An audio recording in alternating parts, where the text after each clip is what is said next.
all three of us unrelatedly found out about this. And I know when I first heard about that, I was like literally started sweating. It was sick to my stomach. Welcome back to the Authentic Christian Podcast. I'm Aaron. This is Tucker. This is Scott. And today we're going to talk about pornography. So thanks for tuning back into the podcast. Today we're going to talk about a topic that I think the world doesn't think is that big of a deal. I think the world just thinks, pornography, oh, well, that's something that, if you look, it's okay, but you look, don't touch, right? Or whatever this idea. But we want to talk really today about what it is and why it's so damaging. We talked in season 1 about addiction. And I think in that we talked about drugs, alcohol a little bit, and we talked about pornography. But this is really something that like all three of them, we talk about this a lot, just the three of us, and we talk about how damaging it is. And so we wanted to do an episode where we talk about it and really just warn people. I mean, I watched, I was watching something on the way into work today. And I think it said that the average age, and it's an older video. It's going to be in the link tree. It's Don did the video, The Truth About Pornography. But in that video, which is, 10 years old, at least, maybe a little older than that. In that one, I think he said the average age of kids introduced to like pornographic images is like 11. Yeah. I heard a recent update on that. It is close to that. Is it? It's still that? It's still around. I bet it's lower. It's still that. That's I bet it's lower. Yeah. I mean, how many kids have? Well, if you said around that, I think it's like 12. Yeah. All I know is kids got access to all. For instance, let's talk first about the definition of pornography, because what I consider pornographic is actually way less, I guess you'd say, extreme. Like some people think pornography, the definition is two adults in the actual act, which that would be if you're watching that. But I think it's a whole lot less. There's other things that most people don't consider pornography that I consider pornographic. So let's talk about the definition, right? So what are some definitions of pornography? Well, first of all, the word comes from two Greek words. We could start there, I guess. It's porneia and graphe, right? Mm-hmm. Right. So it's the word porneia is literally means fornication. So it's fornication writing, if you want to be super literal. Mm-hmm. In English, Merriam-Webster has 3 different definitions. I personally like the second one. We'll read them. Okay. It says the depiction of erotic behavior, as in pictures or writing, intended to cause sexual excitement. I think that first one, the depiction of erotic behavior, and it's intended to cause sexual excitement. That's what most people think pornography is. Like erotic behavior, 2 adults doing something that, is reserved scripturally and as a Christian for the marriage bed only. They're doing something that should be just for a married couple, but they're allowing others to watch that, and it's causing this sexual excitement. That's what most of the world thinks. Oh, that's pornography. Yeah, that's pretty standard. Yeah. Go ahead. That's what most people think of off the bat. Anyway, material, number 2, such as books or a photograph that depicts erotic behavior and is intended to cause sexual excitement. And number 3 is the depiction of acts in a sensual manner, so as to arouse a quick, intense, emotional reaction. I think all those are pretty good because they hit on the important aspects of what we're trying to say. Pornography, if you're setting the bar up here where, it's 2 people, having intercourse or doing something else, it's actually a lot lower than that. Absolutely. And everybody knows it. Everybody knows it that grew up at all in the world and was ever exposed to it, which is most people. Mm-hmm. That's not like the first thing. What old school pornography came in magazines, right? Yeah, the dirty magazines. We'll talk about some of, the difference between then and now, and, how easy it is to get it in a little bit. But, a lot of that wasn't what you see now when you go online on the internet. Yeah. It started out more like that. And what you think back to the way that old movies portrayed guys in World War II and stuff, they had their pinup girl. It wasn't even exactly an actual photograph. It was an artistic rendering, but it was of a woman. Yeah. That was intended, as definition 3 says, to arouse a quick, intense emotional reaction. Yeah. And it would often be posing in some kind of erotic, pose or whatever. Yeah. I agree with you. I think the stuff that we see today, because I don't want to, we could spend 40 minutes us saying, when I grew up, this is what I dealt, you know what I mean? But sure. And I'm not saying it's what you're doing. I'm just saying, I agree with you. But I think as far as modern application of that same thing, I'm convinced that Instagram, TikTok is full of pornography. Oh, I agree. And I'm not talking about 2 adults doing the act. I'm talking about definition 2. material such as books or a photograph. What's Instagram? Full of photographs and videos, which are more illicit a lot of times than photographs, that depicts erotic behavior intended to cause sexual excitement. Look, if this upsets you, if you're watching, whatever.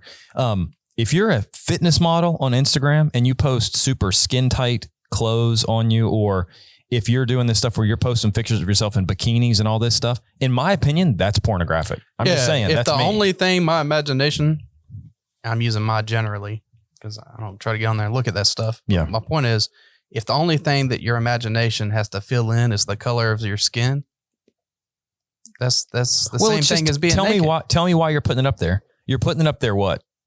To cause excitement from other people watching. There's a reason why you'll have like somebody that's putting up content of themselves, whether it's a video of them dancing in some like lascivious manner, which is a work of the flesh. You go look up the whole definition of that word if you want. But you've got that, or you've got somebody that's just posting a bunch of like half nude.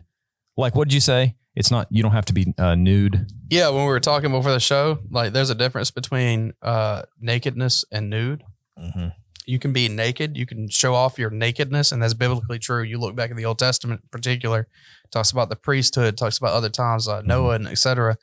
Noah may have been straight nude. Who knows? Yeah. But there's a difference between showing off a part of your body, which is exposing your nakedness, and just being stark naked. Yeah. What he's saying, whatever. You don't have to have all your clothes off to be naked according to the Bible. Right. That's the point. Yeah. And so what you have is you have a lot of people that'll have 500,000, 1 million, 10 million followers on social media. And the reason they got them, I'm just saying, it's not because the type of content they post is super educational. Mm-hmm. It's because what they're doing, in my opinion, that's pornographic. I mean, if you're watching it like it is what it is. You can have your own opinion. People look at it because they like looking at it. That's right.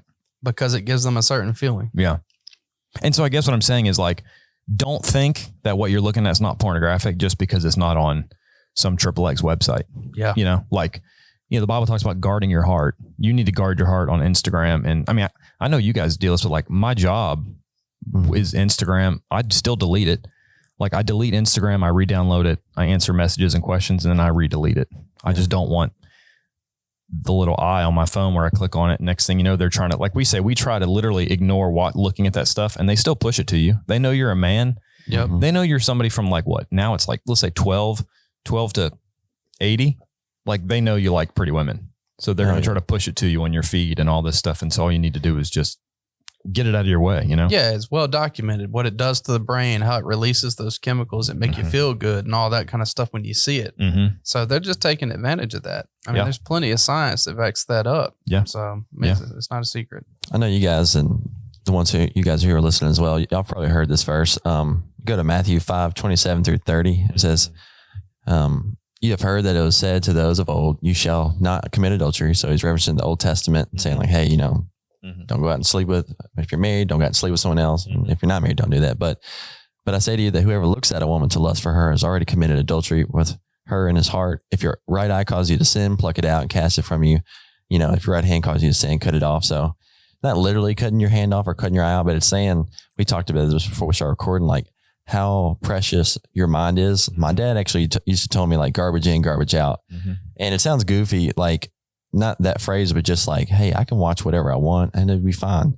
But one of the things, my one regret in life is like, you all make mistakes, but this is the one thing, if you've not watched porn or maybe you're watching it, like to stop doing it, because once you get those images in your head, it's really hard to not see them again. Mm-hmm. Like, and also it gives you a false portrayal of women. It destroys the view of women and who they're who the world wants them to be, rather than who they are created in God's image. It just distorts your whole reality of women and sex. And like, we can talk about that a lot, but just.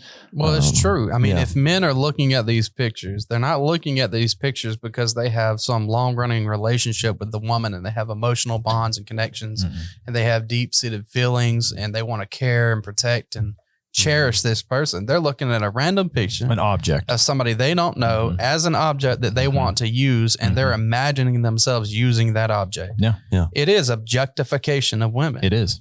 No doubt about it. You're exactly right. I think that's what Jesus is saying, your mind is precious. Like even if you think about it, like you're committing adultery in your mind. Jesus says, if this is what you're doing, he says, gouge out your eye and cut off your hand. Like you're saying, he's not saying literally go out. Cause I mean, if you rip out your right eye, your left eye, I mean, it's a lust problem, but what he's saying is you can take aggressive action, like do whatever you have to do. And so modern application is what? Delete social media. Do the hard stuff. Do the hard stuff. Like, but I really like social media. Who cares? Do you want to go to hell? Yeah. That's what's so funny. Don, who did we talked about his first video earlier. He did one recently about overcoming pornography.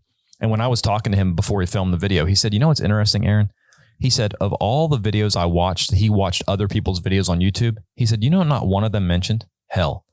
He said, not one of them mentioned hell. He said, you know what Jesus said? Jesus said what?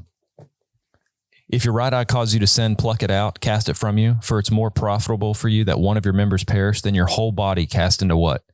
Hell. Jesus said, you got a lust problem? Think about hell. Yeah, I don't think people take it seriously enough. No. It's like whenever a sin becomes very common, we find ways to remove hell from that subject. We might say it's still a sin for a while, but eventually you're going to stop hearing about it because everybody wants to think, well, man, how many of us are going to go? I mean, the truth is, it's a grave sin. It's just like any other sin.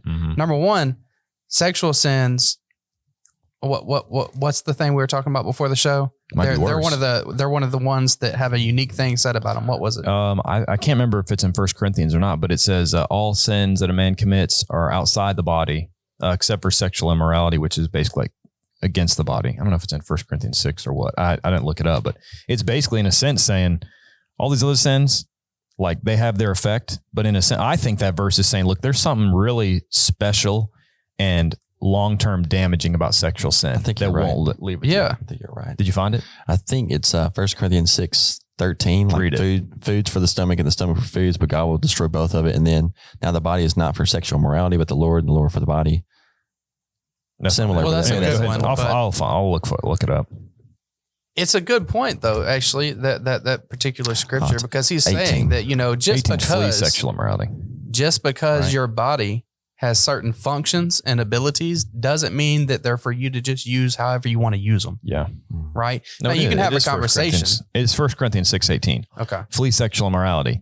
And the second part, every sin that a man does is outside the body, but he who commits sexual immorality sins against his own body. Yeah. It's going to, one of the things I take away from that is it's going to stay with you. Yeah. I mean, I don't know. I mean, there's a lot of, you can get to say it's a buzzword these days, but it's almost like it's an infection. Like it's coming in and it's going to be there and it's going to affect you. Yeah. And that's what it does. You were talking about that earlier. Like if you haven't been involved in pornography or sexual sins, I mean, this is specifically about porn, but if you haven't, don't do it because it won't be like anything else. No, it won't be. Let's say you decide that you're going to do another sin. You're going to socially drink. Well, you know what? You can stop that in 10 years.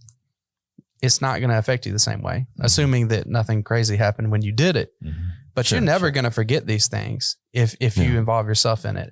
Especially as a man with more visual memory, it does particularly affect men more, although a lot of women are involved in it.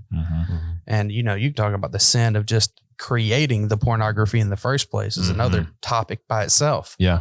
But go ahead. No. You just spurred a thought. There's a passage in Romans 1:32. So it starts in Romans 1:16, the power of the gospel. Then you have 18 through 20, where it talks about you should sing God's power. You're without excuse. But the people rejected the truth. Basically, worship the creature instead of the Creator God.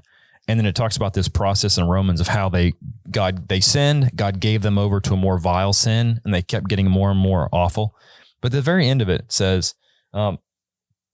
Verse 32, those who knowing the righteous judgment of God, that those who practice such things are deserving of death, not only do the same, but also approve of those who practice them. I was just thinking that. Were you? Yeah, absolutely. Yep. That's it. If you like pornography, not only are you committing a sin yourself by lusting in your heart, the way that we Tucker referenced earlier for us, but you're also supporting the whole industry. Yeah, you're supporting an industry that is massively involved with sex trafficking. I mean, abuse of women, abuse of children. It does promote rape. Absolutely. There's some porn dedicated to being rape porn. You think people don't live those fantasies out? Well, there's people that have Yeah. recorded themselves actually raping Yeah. people because that's what they got into Yeah. because of this industry. Yeah. And all those things are, I would say rape, molestation of children. I think you deserve to die. I'm sorry. I look at God's moral nature in the Old Testament. That's what happened if you did that sort of thing. Yeah. So my opinion, I mean, I'm not obviously making laws in America, right? And I would Take hope that the most person, innocent thing that you can possibly have on this earth, Yeah. a child, yeah, and then you defile them and Yep. harm them and damage them forever. Yep. Because, like you were saying, that idea, yes, you can go and commit these sexual sins and sin against yourself and damage yourself for the rest of your life. Mhm. But it doesn't mean, the point is, it'll do that to them as well.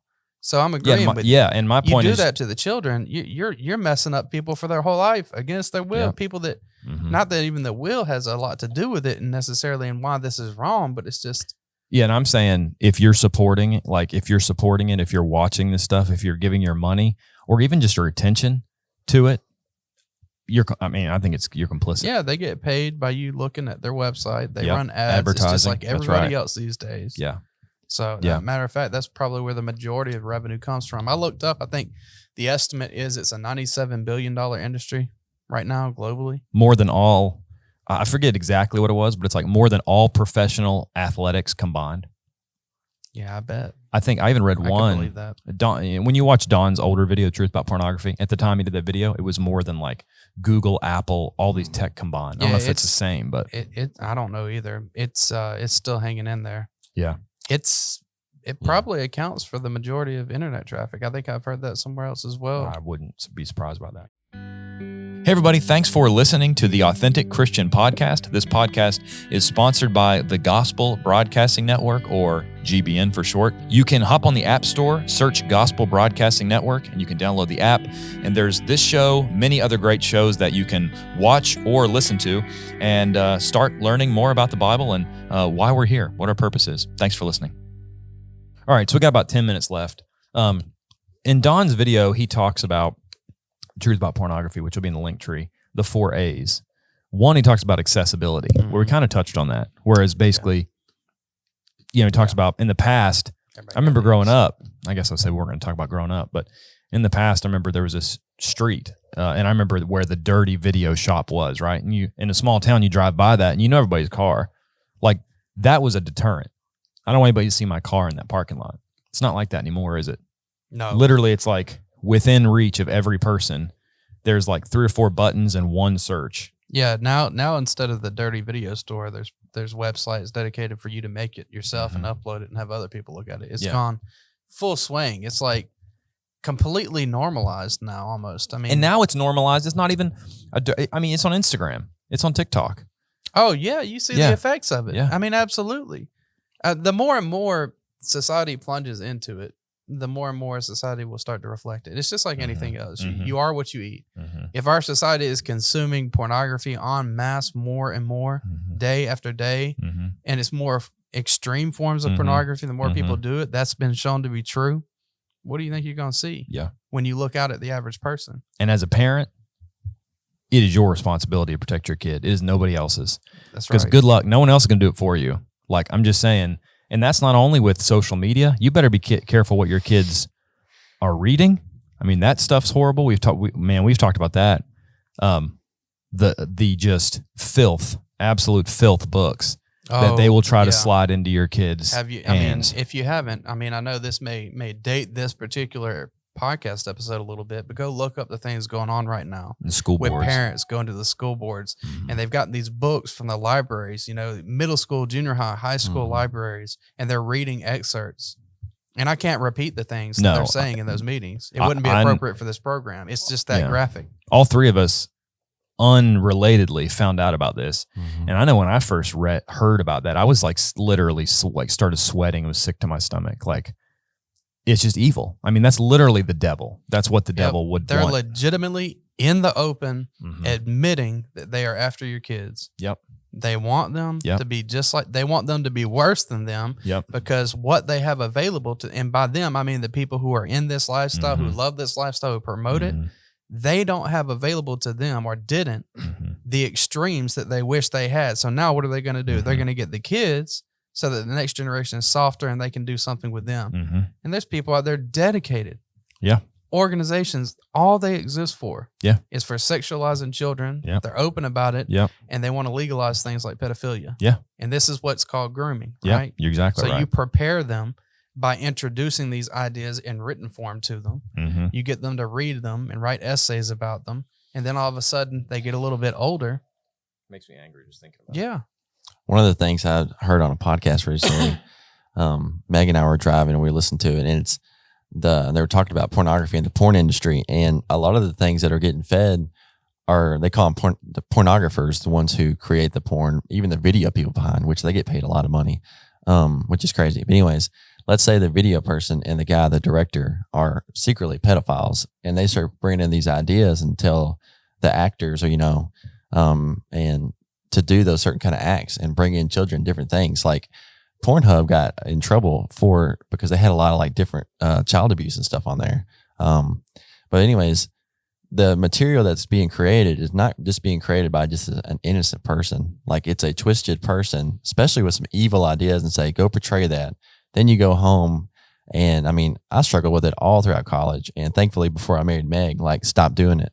But and then when they create all that, then it comes to your phone, you watch it and you're like, oh, this is normal. This is okay. And then you watch, there's different categories. You break it down. And when you start watching one, it starts leading to another. Because like, once you kind of like treat your conscience to that, and then you're like, okay, this isn't as graphic. Let me go to this category. And I'm not going to name off the categories. Yeah, but then you go to this one, this one, It's this one. so easy. Yeah. It's like you said, it's accessible to everyone at any time they want it. Yeah. And they don't, I mean, Yeah. there are websites that charge you for it. So it's affordable as well. But there are some that are, well, what I'm trying to say, there's some that charge, but other Yeah. ones, they get it out for free. Yeah. They just Yeah. want you to have it because it lends itself to their agenda. They want it to spread as far as they can. Well, and it's addiction. Let's It transition is. to that. The whole point is they want to addict you to it. And I mean, you know who's behind it? It starts with a D and ends in evil. I mean, it's the devil. Yeah. It's the devil. I mean, he is. The Starts devil. with a D and ends with evil. Yeah, evil. Yeah, starts with a D and ends in evil. Yeah. The devil. It's the devil. He wants to. Jesus said he's a murderer from the beginning. That's what he's trying to do. He's trying to murder everything God gave you. He's trying to murder your morality. Mm-hmm. He's trying to murder any sort of sexuality that God created to be inhabited in a marriage. He's trying to murder it, and he's trying to warp it, and he's trying to make you a pervert. He's trying to make that's what he's trying to do. He's trying to take what God made and he's trying to twist it. And it is an addiction. I mean, we've only got 5-6 minutes left. We'll have Don, one of the videos we will have in the link tree is, Don, it's like 2 or 3 steps to overcoming it. And he talks a lot about having an accountability partner. Mm-hmm. He talks about softwares. So I'm going to leave that for him. But well, that's important for another point that we Go ahead. we mentioned, but you feel like you're anonymous a lot of times. That's what makes it so prolific. Yeah. You think nobody will ever know. That's right. You can fix that if you're struggling. If you want to be better, but you keep on going back, it's like you get to that point in the day and you're like, oh man, I'm just gonna you can fix that if you use Covenant Eyes or some of these other softwares or whatever. I remember him mentioning that. Yeah. I mean, find you accountability partners and things like that, because sometimes you need help. Yeah. I mean, it's okay. Covenant Eyes, someone will say like, oh, man, it costs money. It's like, yeah, it does. I don't think you understand how damaging this is going to be to your future. Yeah. Like, you want to spend some money or spend your soul. That's right. If you're worried about, well, it's going to cost me $20-$30. Now, maybe you're young and you don't have that kind of money and you're, well, I can't afford it because my parents will find that. I'm telling you, talk to your parents. Just go to your parents and say, look, I'm struggling with this. Go to the preacher at your church or one of your elders and say, look, I'm struggling with this. I need help. Because, I mean, it takes hold at a young age, and you need to get under control early. One thing that I want to bring some encouragement is that I know sometimes when you look forward to marriage, especially in college, you're like, I'll watch porn for a while, then I quit it. So what I'm saying is that God designed those sexual desires for marriage, and like sometimes we think that God's going to try to take away from it. He's the one that designed sex and the enjoyment for marriage. And so the people out in the world are twisting it. Wait for your wife or your husband. And just a summary of Proverbs 5, 18 through 19. It's just like, let your fountain be blessed and rejoice with the wife of your youth. As a loving deer and a graceful doe, let her breast satisfy you all times and always be enraptured with her love. And one version says intoxicated. And I say all that to say that there is like all that stuff that's been twisted. You can fully enjoy your marriage with sex. Like it's a good thing. There's a place for it. And guess what? I'm going to say you don't have to be 30. I think our culture is really, I personally think the devil won in this way too, where he basically makes people think that you shouldn't get married till you're 30. Because if you get married, you know, you want to wait, you want to live your life, you want to go to high school, you want to go to college, you want to sow your wild oats. I think it's stupid. I mean, yeah. You know, my wife and I didn't get married till later. That's because I didn't meet her till later. But like, my advice would be 22. Yeah, that's better. My advice would be don't wait till you're 25, 30, 40 to get married if you don't have to. Because if you understand commitment and what the relationship requires. And it's a godly marriage. That's it. Yeah. I mean, absolutely. I mean, that's why we wonder why people are struggling with pornography. And you're like, well, yeah, you want a guy to wait till he's 28 to be married. What do you expect? Right. Now, I'm not saying either. I mean, I guess to be careful that the first person you're attracted to run off and get married. No, I know that's not what you mean. No. So, you know, balance that out. But the point is, don't get caught up in this idea that you need to live in this culture that we've got set up. You know, the Bible talks about these things being a sin. Galatians 5:19 says, now the works of the flesh are manifest, which are these: adultery, fornication, uncleanness, lasciviousness. Now, it goes on to mention others, but those in particular are the ones on the list that pertain to what we're talking about today. You know, anyway. No, I think you're right. I mean, 1 Corinthians 6:18, we read earlier, it says, flee sexual immorality, right? It's not like a sin where God says stand and fight. You just run, right? So you run from it if you're tempted with it. Every sin a man does is outside the body, but he that commits sexual immorality sins against his own body. And then listen to the next thing it says. Do you not know that your body is the temple of the Holy Spirit who's in you, whom you have from God? You are not your own. You were bought at a price. Therefore glorify God in your body and in your spirit, which are God's. So your body is who? Yeah. Is God's. Your spirit's God's. God owns everything about you. If you're a Christian. Yeah. And if you're a Christian, God owns you. And whenever you're the property of God and God says you don't do this, you shouldn't be doing it. Yeah. If you're a Christian, you made that agreement. You said, you know what? I know what my debt is and I'm not able to pay it. And I need Jesus to pay it. And when he pays it, I'm going to belong to him. Yeah. You're selling yourself to the Lord. Yeah. You know, you're no longer yours. So he gets to tell you how you should handle yourself. Yeah. And the fortunate thing is he's doing it because he wants what's best for you. Yeah. He knows what's best for you because he's the one who made you. In contrast with that, God knows what's best for you. This is Proverbs 7:21. With her enticing speech, she causes him to yield. With her flattering lips, she seduces him.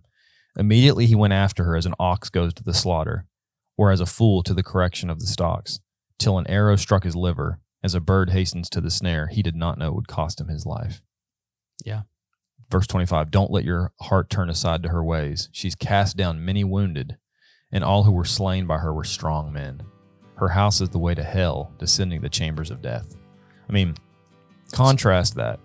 Like, that's what, and that's in this, it's talking about the adulterous woman. Yeah, there's a reason that imagery was used. But that imagery is used of an adulterous woman because men are attracted to women. Look at Solomon, wisest man ever. What was his problem? Women. David, mighty man after God's own heart. Before, not went in the middle of it, and he's led into what? The same thing. So be careful with pornography. We'll have some good resources in the link tree, and hang in there. We'll talk to you next episode. See you later.